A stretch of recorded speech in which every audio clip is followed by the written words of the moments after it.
Hello students, आप सभी का एक बार फिर स्वागत है। आज देखिए मैं शुरुआत कर रहा हूँ चैप्टर 11 की विविध प्रश्नावली। इसका पार्ट 3 वीडियो। काफी अच्छे क्वेश्चंस होंगे देखिए इसमें, जो मैंने बीच में छोड़े भी थे। मैंने कहा था आपको इस अगले वीडियो में बताऊंगा। देखिए मैंने पहले लिखा क्वेश्चन नंबर 15।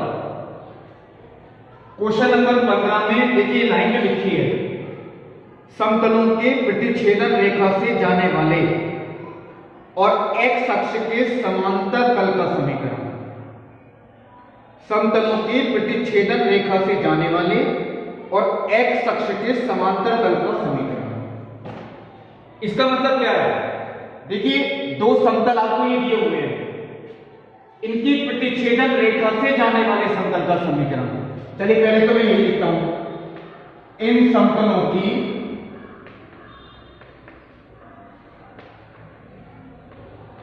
प्रतिच्छेदन रेखा से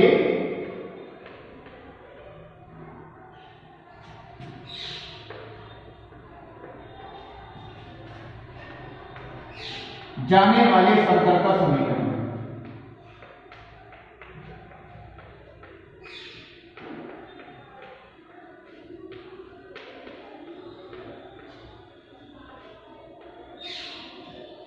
यानी जैसे दो समतल आपको दिए गए हैं, इनकी प्रतिच्छेदन रेखा से जाने वाले समतल का समीकरण। और वो आपको देखिए मैं क्वेश्चंस करवा भी चुका हूं 11.3 में। ऐसे शायद 3 क्वेश्चंस थे, फिर भी चलिए मैं आपको बताता हूं, बहुत इंपॉर्टेंट टॉपिक है। कभी भी देखिए ये बात लिख के आती है, दिए गए दो समतलों की प्रतिच्छेदन रेखा से जाने वाले समतल का समीकरण। तो पहला समतल प्लस लैम्डा गुणा दूसरा समतल बराबर 0। यानी जो दूसरा समतल है, अगर हम इसके लैम्डा से गुणा करके इसमें जोड़ दें तो यही होता है इन प्रतिच्छेदन रेखा से जाने वाले समतल का समीकरण। पहला समतल। अब देखिए इस समतल के समीकरण में एक गलती है, ये बिल्कुल सही लिखा है क्योंकि इसमें नियतांक देखिए इधर है बाएं पक्ष में। यहां नियतांक को पहले हमें इधर लिखना पड़ेगा, बराबर 0 के रूप में हो तभी वो समीकरण सही मानी जाती है। यानी कि अगर मैं इसी में ही आपको सही करके दिखाता हूं, ये इस तरीके से, अब ये सही है। अब चलिए मैं लिखता हूं vector r dot i plus j plus k minus k1 plus vector r dot lambda से गुणा करें 2 lambda i plus 3 lambda j minus के लैम्डा k प्लस के 4 लैम्डा इक्वल टू 0। ये बात ध्यान रखें, लैम्डा की जो गुणा होती है वो इस सदिश में करेंगे और इस नियतांक में भी करेंगे। Vector r dot 2 lambda i plus 3 lambda j minus lambda k plus 4 lambda equal to 0। अभी देखिए ये समीकरण मानक रूप में नहीं है, हम इसे मानक रूप में ला सकते हैं इस तरीके से, वेक्टर r डॉट ये चीज तो देखिए कॉमन ही हो गई। चलिए मैं बड़ी ब्रैकेट में लिखता हूं i प्लस 2 लैम्डा i। अगर हम इसमें i कॉमन ले लें तो ये ब्रैकेट में बचा 1 plus 2 lambda plus j plus 3 lambda j। अगर हम इसमें j कॉमन ले लें तो 1 plus 3 lambda plus k minus k lambda k common लेने अगर 1 माइनस लैम्डा माइनस के 1 प्लस के 4 lambda is equal to 0। Minus के 1 प्लस के 4 लैम्डा इक्वल टू 0। और ये आप देखिए समीकरण नंबर 1 बना के छोड़ सकते हैं। Vector r dot vector n plus b is equal to 0, यही मानक रूप की समीकरण है। Vector r dot vector n plus b is equal to 0। अब इसके बाद के प्रतिबंध ही दिए हुए होते हैं। कभी देते हैं आपको कि समतल किसी बिंदु से होकर जाता है तो उस बिंदु के निर्देशांक आपको उसमें वेक्टर आर की जगह रखने पड़ेंगे। कभी देते हैं ये समतल दूसरे समतल के लंबवत है तो vector n1 dot vector n2 is equal to 0 होता है। अब देखिए एक बात ध्यान रखिए,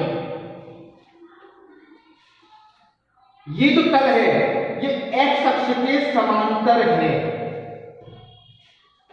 ये लाइन देखिए यहां लिख देता हूं, यह समतल, तल का मतलब देखिए वो समतल से ही है, यह समतल x अक्ष के समांतर है।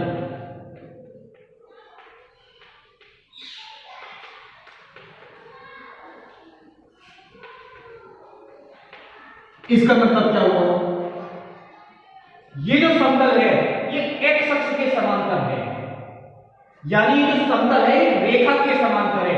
x अक्ष एक रेखा होती है, यहां एक समतल एक रेखा के समांतर है, और जब एक समतल एक रेखा के समांतर होता है तो मैंने आपको प्रतिबंध में बताया था vector b dot vector n is equal to 0। Vector n यानी कि वो समतल का जो वेक्टर n होता है और वेक्टर b जो रेखा की दिशा होती है, उन दोनों का डॉट गुणा वो 0 होता है। देखिए दो रेखाएं अगर आपस में लंबवत होती हैं तो डॉट गुणा 0 होता है, vector b1 dot vector b2 is equal to 0।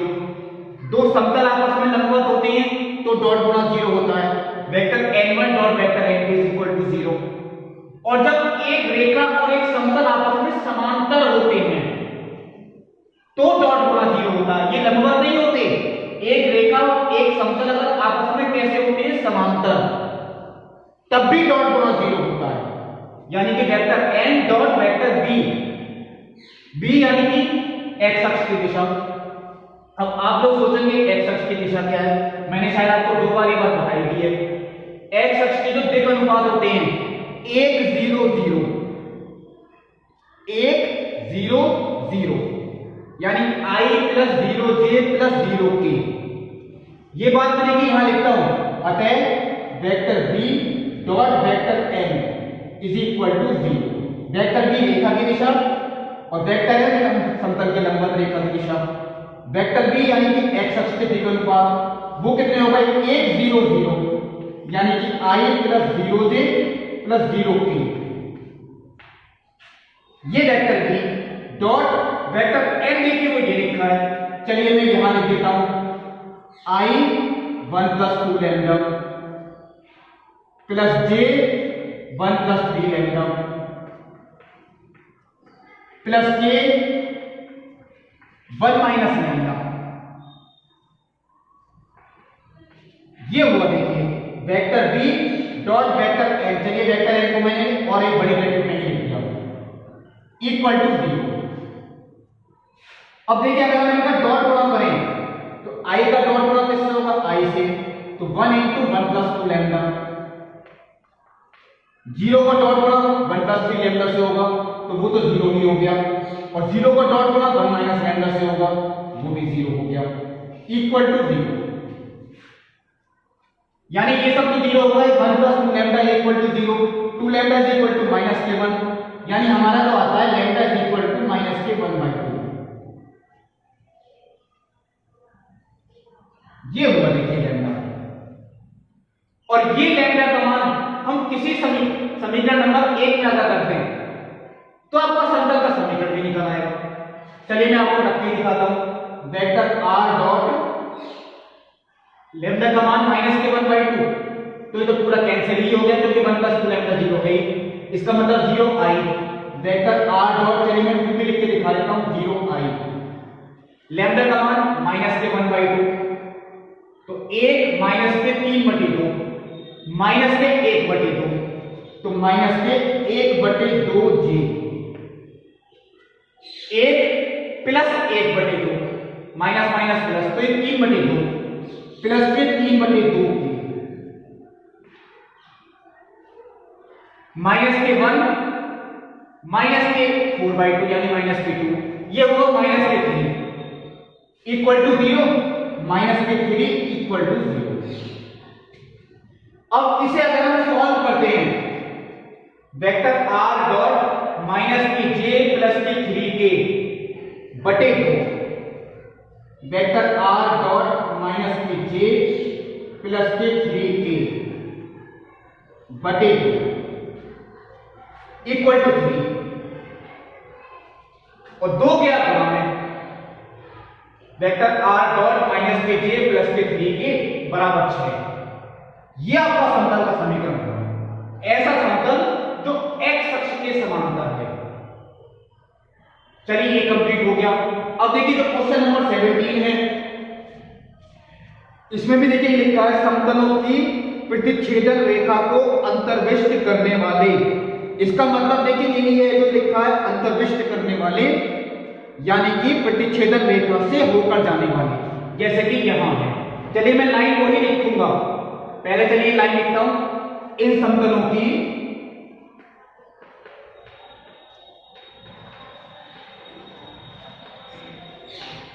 प्रतिच्छेदन रेखा को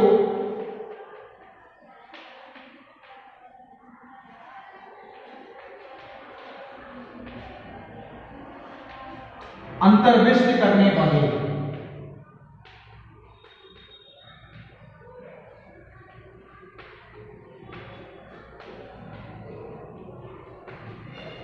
समतल का समीकरण।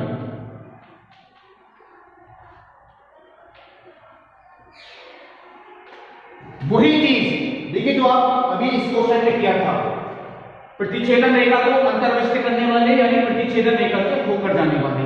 समतल का समीकरण, पहला समतल प्लस लैम्डा गुणा दूसरा समतल बराबर 0। तो पहला समतल बिल्कुल सही रूप में लिखना है, यानी vector r dot i plus 2j plus 3k minus के 4 plus vector r dot 2 lambda i plus lambda j minus के लैम्डा 3 प्लस के 5 lambda equal to 0।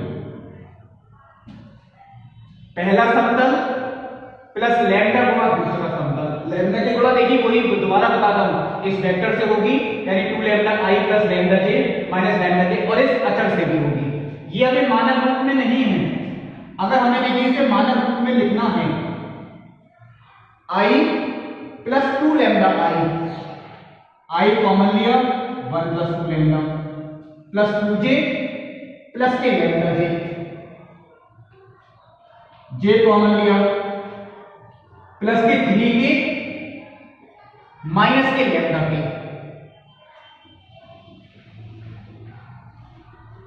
Three minus lambda minus के 4 प्लस के 5 लैम्डा इक्वल टू 0। ये आपके हो गए समीकरण नंबर 1। इसकी जरूरत देखिए बाद में ही पड़ती है, जब तक हम लैम्डा का मान नहीं निकाल लेते, और लैम्डा का मान निकालने के लिए आपको एक प्रतिबल दिए जाते हैं, ये कुछ भी हो सकता है। अब देख ले इस क्वेश्चन में क्या है, इन्होंने लिखा है ये एक अन्य तल के लंबवत है। मैं यहां पर इसकी समीकरण भी लिखता हूं, यह समतल एक अन्य समतल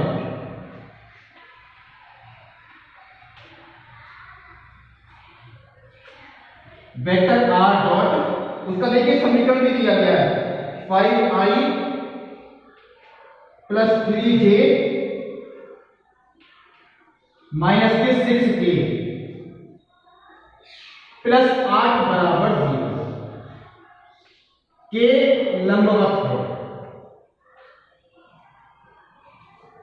देखिए मैंने अभी यही बात बोली थी इस क्वेश्चन में भी, ये प्रतिबल का कुछ भी दे सकते हैं, किसी रेखा के समांतर दे सकते हैं, किसी तल के लंबवत दे सकते हैं, किसी बिंदु से होकर जाता है ये भी दे सकते हैं। यहाँ पे दिया गया है समतल एक अन्य समतल जिसकी समीकरण हमें पता है इक्वल टू 0 भी है। देखिए मैंने यहाँ लिखा नहीं था, इक्वल टू 0 के लंबवत है, यानी ये समतल इस समतल के लंबवत है। ये आपस में दोनों कैसे हुए लंबवत, और अगर दो समतल आपस में लंबवत होते हैं, ये भी मैंने आपको प्रतिबल बता रखा है, vector n1 dot vector n2 is equal to 0।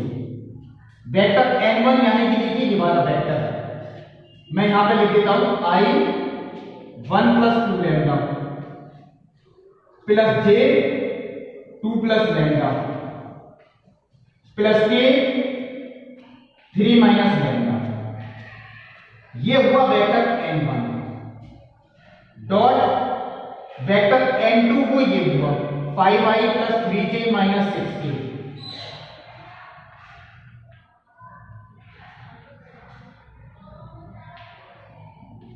Equal to 0।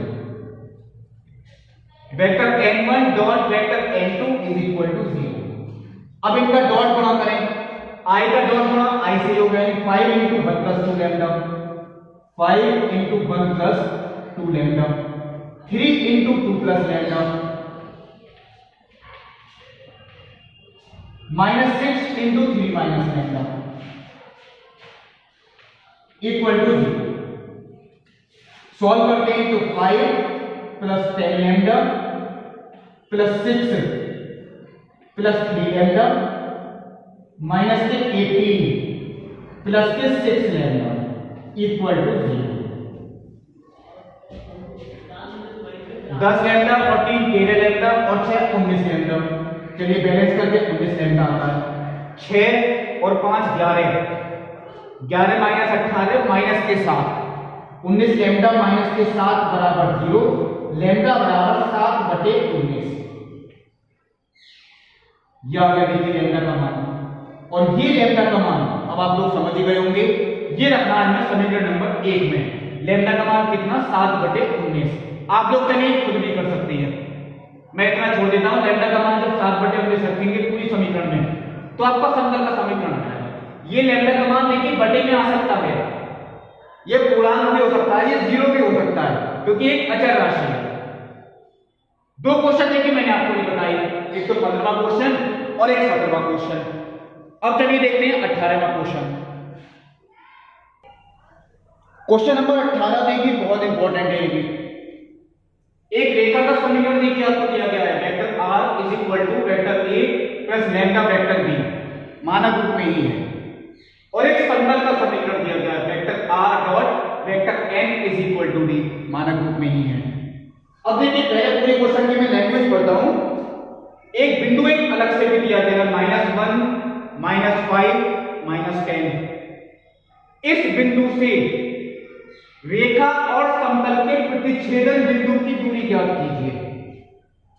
यानी जो बिंदु आपको दे रखा है क्वेश्चन में, उस बिंदु की दूरी हमें निकालनी है इनके प्रतिच्छेदन बिंदु से।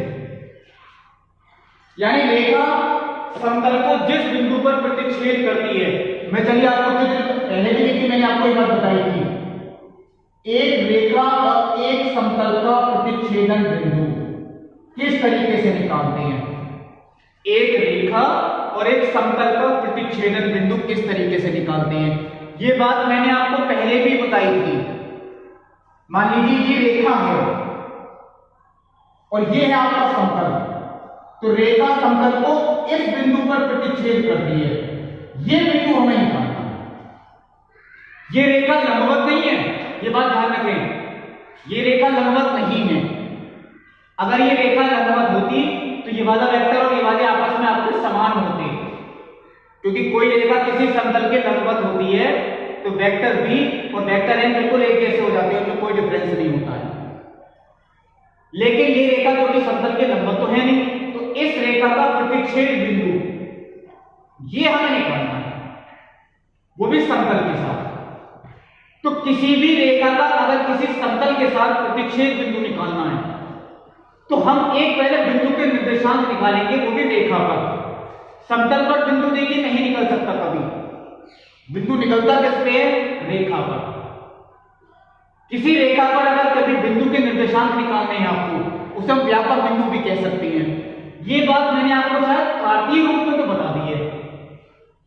इक्वल टू लैम्डा रख के निकालते हैं, x minus x1 upon a is equal to y minus y1 upon b is equal to z minus z1 upon c equal to lambda.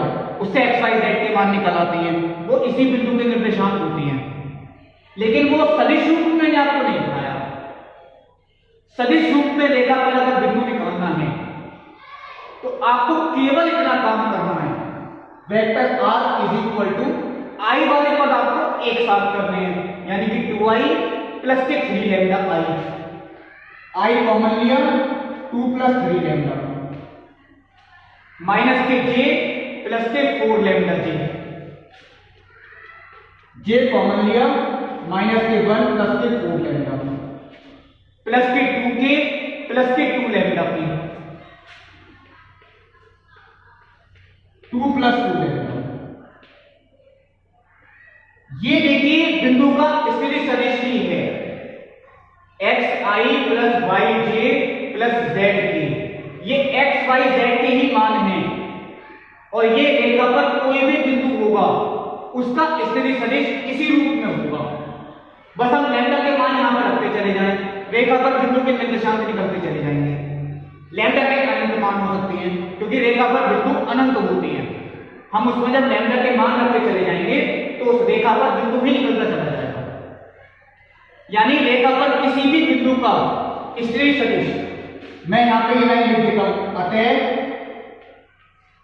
रेखा पर किसी बिंदु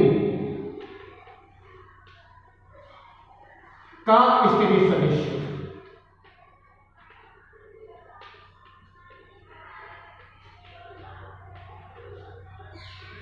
वो इस रूप में हुआ, यानी कि i 2 प्लस 3 लैम्डा प्लस के j माइनस के 1 प्लस 4 लैम्डा प्लस के k 2 प्लस 2 लैम्डा। रेखा पर कोई भी बिंदु हो उसका स्थिति सदिश इस रूप का होगा। अब रेखा पर बिंदु देखिए Q है क्योंकि Q बिंदु किस पर है, रेखा पर, तो मैं यहां पर Q बिंदु जगह लिख देता हूं बिंदु Q का स्थिति सदिश और उसे हम OQ से लिखेंगे क्योंकि स्थिति सदिश हमेशा किससे लिख के दिखाते हैं, मूल बिंदु के सापेक्ष, यानी कि वेक्टर OQ। और यही चीज निर्देशांकों के रूप में लिखते तो 2 प्लस 3 लैम्डा कॉमा माइनस के 1 plus 4 lambda comma 2 plus 2 lambda x y z के मान हो भाई, कोई अंतर नहीं है, बस इसे स्थिति सदिश के रूप में लिख दिया गया है। अब ये देखिए Q बिंदु रेखा पर है, बिल्कुल क्लियर है बात। लेकिन अगर रेखा समतल को बिंदु Q पर प्रतिच्छेद करती है तो ये Q बिंदु समतल में भी होगा क्योंकि एक ऐसा बिंदु है जहां रेखा समतल को प्रतिच्छेद कर रही है, तो Q बिंदु समतल पर भी होना चाहिए। ये लाइन मैं यहां पर लिख देता हूं, बिंदु Q समतल पर भी स्थित है।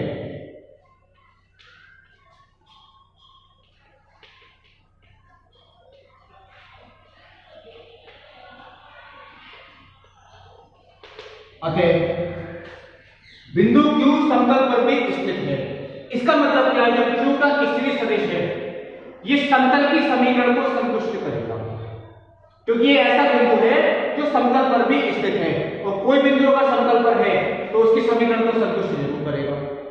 यानी ये जो बिंदु का स्थिति सदिश है वो मुझे वेक्टर R की जगह लिखना है, वेक्टर OQ, यानी कि ये पूरा I 2 plus 3 lambda plus j minus के 1 plus 4 lambda plus k 2 plus 2 lambda dot I minus j plus k equal to 5।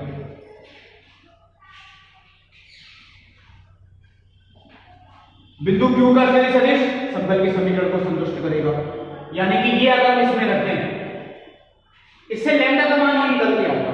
कैसे, 1 into 2 plus 3 lambda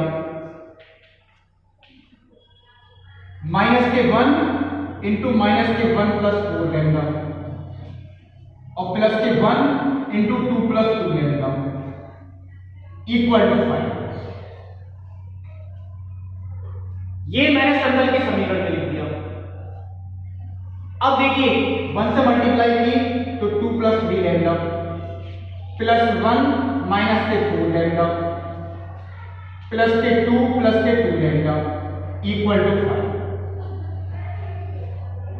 5 lambda minus के 4 लैम्डा, लैम्डा ही हो गया 2 और 1 3 और 2 5 भर गया माइनस में, लैम्डा इज इक्वल टू 0 आ गया। मैंने कहा था देखिए इससे पिछले क्वेश्चन में लैम्डा का मान 0 आ सकता है, बिल्कुल ठीक है। अब ये लैम्डा का मान अगर हम इसमें रखते हैं यानी कि बिंदु Q, उसी का स्थिति सदिश आएगा, यानी कि वेक्टर OQ बराबर लैम्डा का मान मैंने 0 रखा तो 2i हो गया, लैम्डा का मान मैंने 0 रखा माइनस के g हो गया, और लैम्डा का मान मैंने 0 रखा, प्लस के 2k, या इसे अगर हम निर्देशांक के रूप में लिखते हैं तो 2, -1, 2। ये बिंदु निकल के आया, मैं चलिए यहां भी लिख देता हूं 2, -1, 2। अब अगर आपसे केवल देखिए ये बात पूछी जाती, इस रेखा और इस समतल का प्रतिच्छेद बिंदु ज्ञात कीजिए, तो आपको यहां तक करके आना है इस तरीके से, लेकिन आपको ये इस बिंदु की दूरी भी निकालनी है। एक बिंदु और दिया हुआ है, उससे दूरी निकालनी है। मैं यहां लिख देता हूं बिंदु, देखता हूं देखिए निर्देशांक क्या दिए हुए हैं, -1, -5, -10, -1, -5, -10, वह इस बिंदु की इस बिंदु से दूरी, यानी 2, -1, 2 के बीच दूरी बराबर वर्गमूल के अंदर, देखिए दो बिंदुओं के बीच की दूरी का बहुत आसान सूत्र है, x2 - x1 का whole square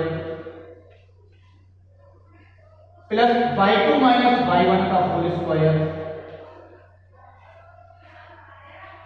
plus z2 - z1 का होल स्क्वायर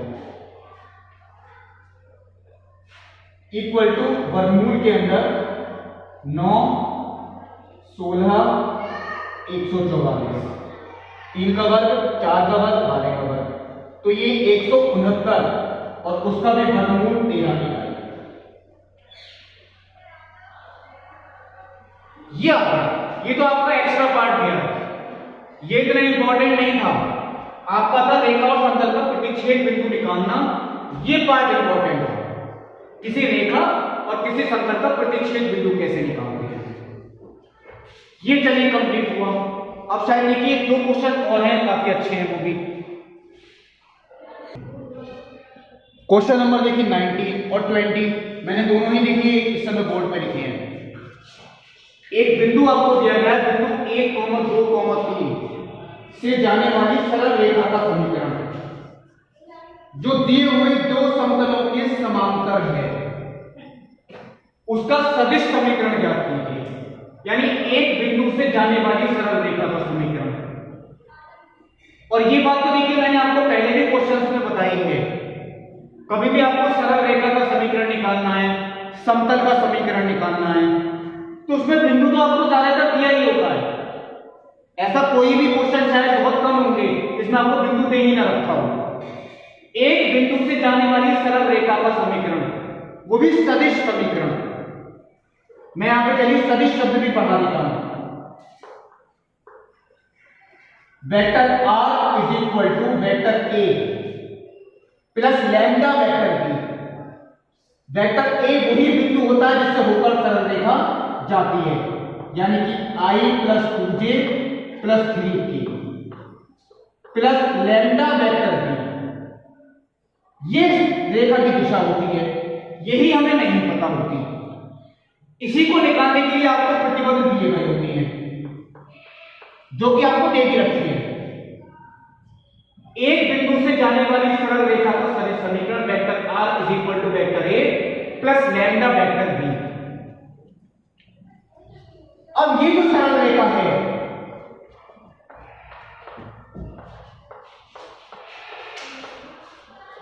ये 2 समतल आपको देखिए दे रखे हैं, जिनके समीकरण चलिए मैं यही लिखता हूं। यह रेखा देखिए 2 समतलों, कौन कौन से देखिए वो 2 समतल है, i minus j vector r dot i minus j plus 2k equal to 5 और vector r dot 3i plus j plus k equal to 6। यह सरल रेखा 2 समतलों यानी इन दोनों के समांतर है।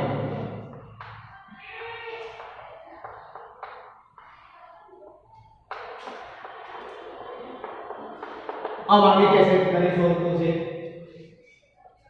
ये बात देखिए मैंने आपको बताई थी, कोई सरल रेखा किसी समतल के अगर समांतर होती है, कोई सरल रेखा किसी समतल के समांतर होती है, जैसे एक क्वेश्चन आया था अभी, जो सरल रेखा वो समतल x अक्ष के समांतर था, आज ही मैंने कराया था। यहां भी देखिए ये सरल रेखा इस समतल के समांतर है। अगर रेखा समतल के समांतर होती है तो vector b dot vector n is equal to 0। Vector b dot vector n is equal to 0, यानी वेक्टर b और वेक्टर n1 ये आपस में लंबवत होते हैं। मैं यहां पे लिख देता हूं, अतः vector b dot vector n is equal to 0। ये मैंने चलिए पहले सूत्र लिखा कि इन दोनों का डॉट गुणा 0 होता है, यानी ये आपस में लंबवत होते हैं। ये बात ध्यान रखें, सरल रेखा समतल के समांतर है लेकिन ये वेक्टर आपस में लंबवत होते हैं, ये बात आपको ध्यान रखनी है। अब देखिए इसका मतलब क्या है, वेक्टर b इसके भी लंबवत है। मैं यहां पे लिख देता हूं वेक्टर b लंबवत है i माइनस j प्लस 2 के, चलिए मैं इसे वेक्टर n1 मान लेता हूं, और वेक्टर b इसके भी लंबवत है, यानी वेक्टर b लंबवत होगा वेक्टर n2 के, चलिए मैंने इसे n2 मान लिया। वेक्टर b लंबवत है वेक्टर n1 की इसी प्रतिबंध से, और वेक्टर b लंबवत है वेक्टर n2 की, n1 ये है ये n2 है। अब वेक्टर b एक ऐसा वेक्टर है जो n1 के भी लंबवत है और n2 के भी लंबवत है। वेक्टर b एक ऐसा वेक्टर है जो n1 के भी लंबवत है और n2 के भी लंबवत है। ऐसा कौन सा वेक्टर होता है जो n1 के भी लंबवत हो और n2 के भी लंबवत हो?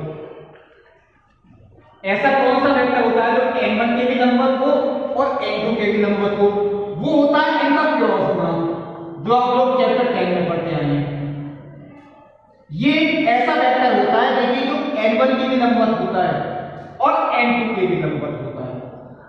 ये एक ऐसा वेक्टर है, और वेक्टर b भी एक ऐसा वेक्टर है जो n1 के लंबवत है और n2 के लंबवत है। मैं आपको देखिए चित्र से बता देता हूं, मान लीजिए ये वेक्टर n1 है और ये है आपका वेक्टर n2, तो ये हुआ देखिए vector n1 cross vector n2। ये देखिए मैंने यहां बनाया, ये है आपका n1 क्रॉस n2, और वेक्टर b एक ऐसा वेक्टर है जो n1 के लंबवत है और n2 के भी लंबवत है, यानी वेक्टर b भी एक ऐसा ही वेक्टर है जो n1 के भी लंबवत है और n2 के भी लंबवत है। इसका मतलब ये दोनों आपस में कैसे हो गए, समांतर, यानी कि वेक्टर b समांतर होगा n1 क्रॉस n2 की। वेक्टर b समांतर किसके होगा, n1 क्रॉस n2 के। और जब दो वेक्टर आपस में समांतर होते हैं तो आप लोग भी पढ़ चुके हैं, पहला वेक्टर बटे दूसरा वेक्टर बराबर लैम्डा, यानी लैम्डा को अगर हम गुणा में ले जाएं तो vector b is equal to lambda vector n1 cross vector n2। अब केवल एक काम होगा, हमें निकालना है n1 क्रॉस n2 का मान। चलिए लैम्डा का मान मैंने यहां ऑलरेडी लिख दिया है, तो मैं इसे लैम्डा डैश कर देता हूं। n1 क्रॉस n2 कैसे निकालते हैं, इन दोनों का क्रॉस गुणा, यानी कि साइड वाले मेथड से i j k 1 माइनस 1 2 और 3 1 1। ये है देखिए n1 cross n2, vector b is equal to lambda dash. मैं चलिए यही लिख देता हूं, vector b is equal to lambda dash, और ये है आपका n1 cross n2 is equal to lambda dash. चलिए मैं इसे सॉल्व करता हूं, तो माइनस के 1 माइनस के 2 माइनस के 3 माइनस के j लिया, 1 माइनस के 6 माइनस के 5 प्लस के 5 प्लस के 1 प्लस के 3 4।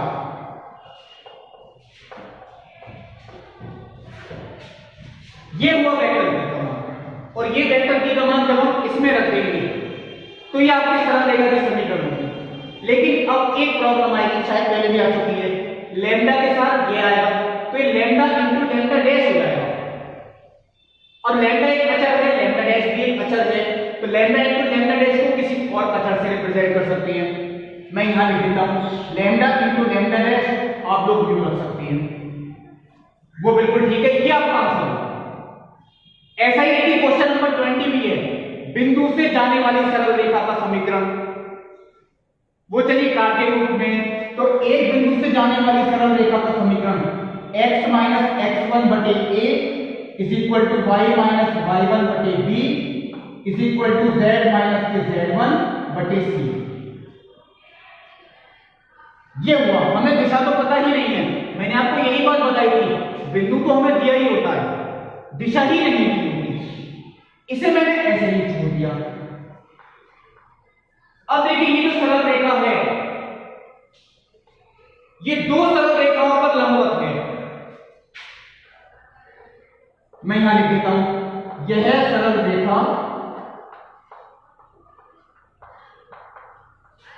दो सरल रेखाओं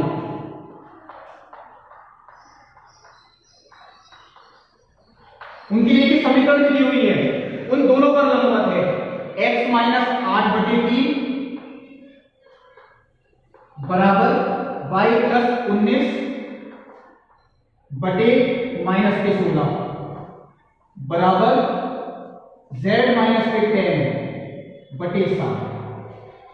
और एक दूसरी रेखा भी दी है x माइनस के 15 बटे 3 बराबर y माइनस के 29 बटे 8 बराबर z माइनस के 5 बटे माइनस के 5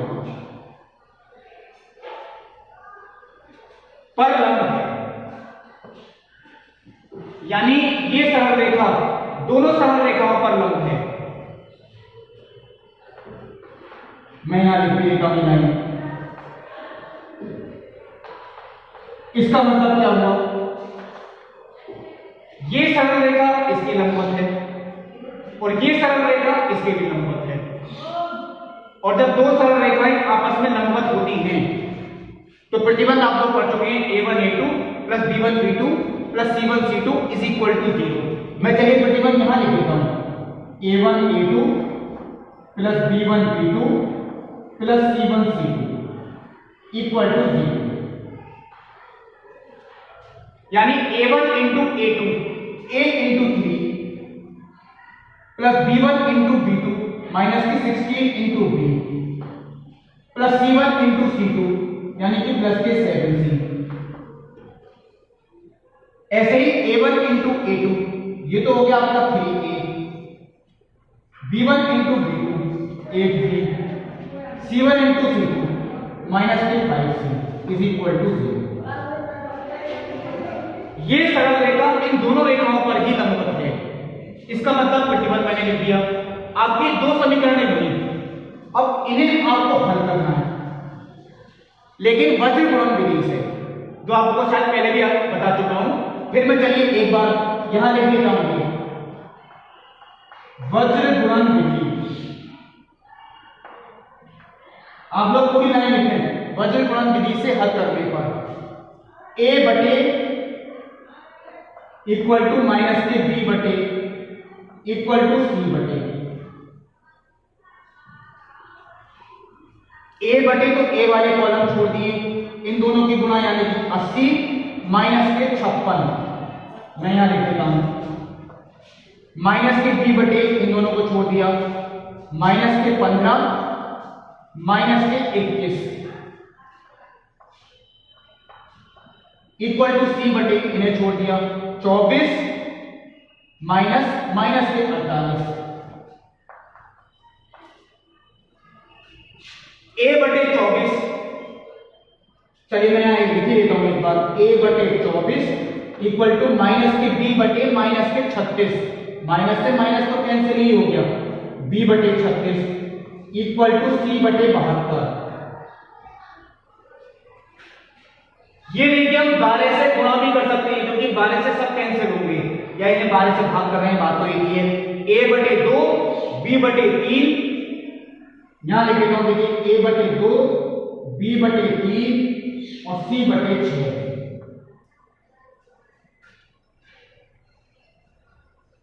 इक्वल टू लैम्डा।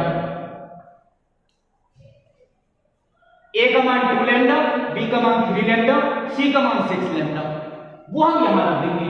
तो ये 2 लैम्डा, ये 3 लैम्डा, ये 6 लैम्डा, लैम्डा से फिर भाग कर दें आप, तो x - 1/2 बराबर y - 2/3 बराबर z + 4/6। ये हुआ सरल रेखा का समीकरण। अब देखिए जो दो क्वेश्चन आपको अलग से भी दिए हुए हैं, यानी कि बहुविकल्पीय के रूप में, वो मैं आपको बताता हूं। देखिए जो क्वेश्चन नंबर 22 है, दो समतलों के बीच की दूरी ज्ञात करना। ये शायद पहला ही क्वेश्चन है ऐसा, प्रश्नावली में भी नहीं था, बहुविकल्पीय के रूप में इन्होंने दिया, बहुविकल्पीय में नहीं आया। देखिए क्वेश्चन तो थोड़ा ठीक ठाक ही है। दो दिए गए समतलों के बीच की दूरी ज्ञात करना, और ये समतल देखिए आपस में समांतर ही होंगे। इसके एक प्रूफ बताता हूं, a1/a2 2/4 1/2, b1/b2 3/6 1/2 और c1/c2 4/8 1/2। अगर कभी भी हम ये प्रूव कर दें a1/a2 b1/b2 c1/c2, तो ये दोनों समतल आपस में समांतर ही होते हैं, और आपसे दो समतलों के बीच की दूरी अगर निकलवाएंगे तो ये कन्फर्म है कि वो आपस में समांतर ही होंगे। देखिए जो 23वां बहुविकल्पीय है, आपसे पूछा गया है ये दो समतल आपस में किस तरीके के हैं, तो वो भी शायद इसी प्रतिबंध को संतुष्ट कर रहे हैं, a1/a2 b1/b2 c1/c2 बराबर है, वो समांतर ही है। मैं 23वां में हिंट दी आपको, करवाना नहीं था। अब इनके बीच की दूरी हमें निकालनी है। ये दो समतल आपस में ऐसे हैं जो समांतर हैं, इनके बीच की दूरी हमें निकालनी है। मैं चलिए इस पर चित्र भी बना के दिखाता हूं। मान लीजिए ये आपका पहला समतल है,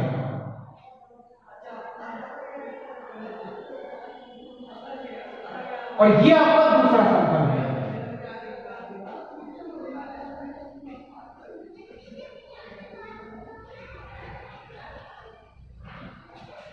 दोनों समांतर हैं, इनके बीच की दूरी निकालनी है। यानी कि मान लीजिए ये दूरी, ये हमें निकालनी है, पहले समतल और दूसरे समतल के बीच की दूरी, और ये दूरी लंबवत ही है।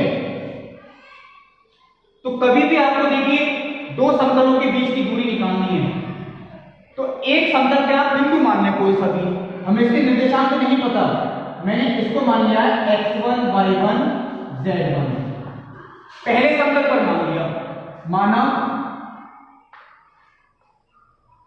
पहले समतल पर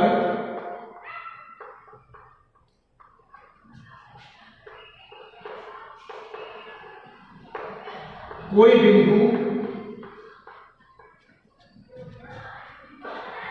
x1 y1 z1 है। आप दूसरे पे भी मान सकते हैं, दूसरे पे बिंदु मान लें, किसी एक पर बिंदु मान लें। मैंने पहले पे मान लिया, माना पहले समतल पर कोई बिंदु x1 y1 z1 है, यानी ये बिंदु समतल पर है, और ये बिंदु अगर समतल पर है तो इसके समीकरण को संतुष्ट करेगा। इसका मतलब अतः 2x1 + 3y1 + 4z1 = 4। ये चलिए मैंने समीकरण नंबर 1 मान लिया। अब ये अगर दूरी हमें निकालनी है तो ये इस बिंदु की इस समतल से दूरी के बराबर है। देखिए ये जो दूरी है इस बिंदु की दूसरे समतल से दूरी कितनी है, वही आपका उत्तर है। यानी इस बिंदु की, जो बिंदु हमने देखिए माना बिंदु x1 y1 z1 की दूसरे समतल से दूरी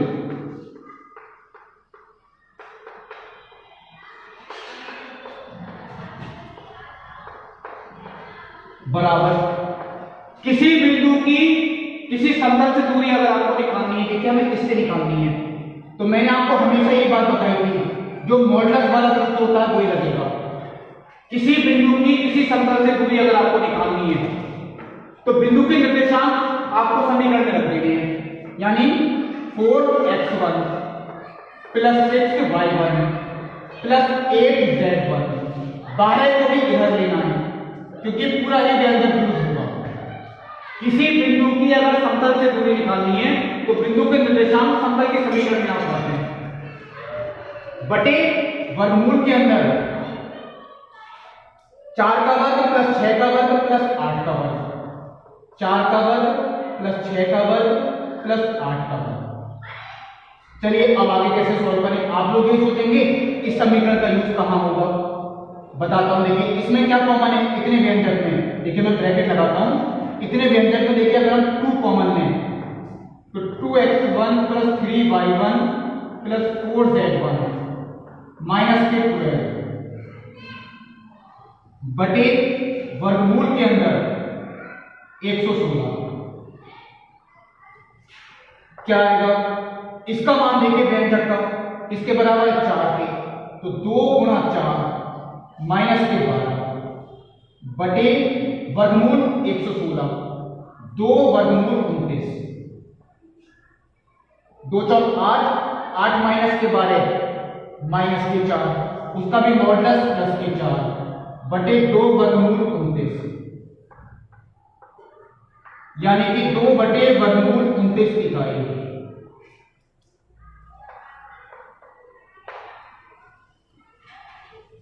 ये हुआ देखिए उत्तर, यानी कि इसका जो ऑप्शन हुआ वो डी ऑप्शन हुआ, बिल्कुल सही ऑप्शन है। अब देखिए इसके जितने क्वेश्चंस थे इस बुक में यानी कि एनसीईआरटी में, वो मैंने आपको बता दिया। अब देखिए जो इसके अगले कुछ एक्स्ट्रा क्वेश्चन भी हैं वो मैं आपको अगले वीडियो में बताऊंगा। तब तक के लिए नमस्कार।